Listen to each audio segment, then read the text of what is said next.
kaip suvokti, kad mūsų sąmoningumas plečiasi. Na, kaip pavyzdį duodu, bet jūs turite planą kažkam atkeršyti, nesvarbu kam. Ar tai kažkokia tai valstybinė įstaigai, ar valstybinės įstaigos darbuotojui, ar savo darbdaviui, ar savo draugui, ar savo giminaičiui, mamai, tėčiui, broliui, seseriai, nesvarbu. Bet yra planas pas jūs atkeršyti, atsilyginti už padarytą jums skriaudą, kad jie irgi suprastų. Vat jūs nusprendžiate būti teisėjų, čia ir dabar, nuteisti kažką tai. Ir ateina toks suvokimas,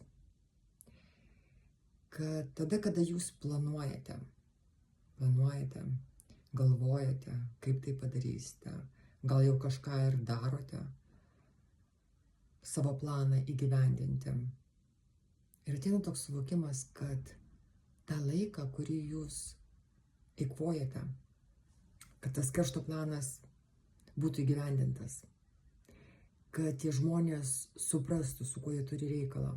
Bet tą visą laiką, ką jūs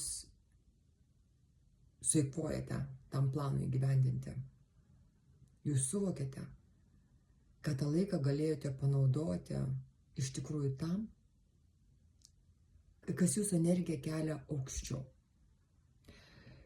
kas jums suteikia gerą nuotaiką,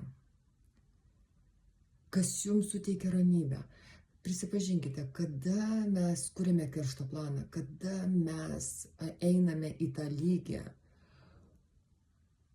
kuriame patyrėme skriaudą. Mes irgi esame kaip sukaustyti tos energijos, tos žiemos energijos. Ir tame verdame, tame kunkuliuojame. Ir tas mums neleidžia pažiūrėti tai, ką mes mylime, kas mums patinka. Nes mūsų laikas būna tenais nukreiptas, tenais išeikvotas. Mes negalime turėti dviejų minčių vienu metu.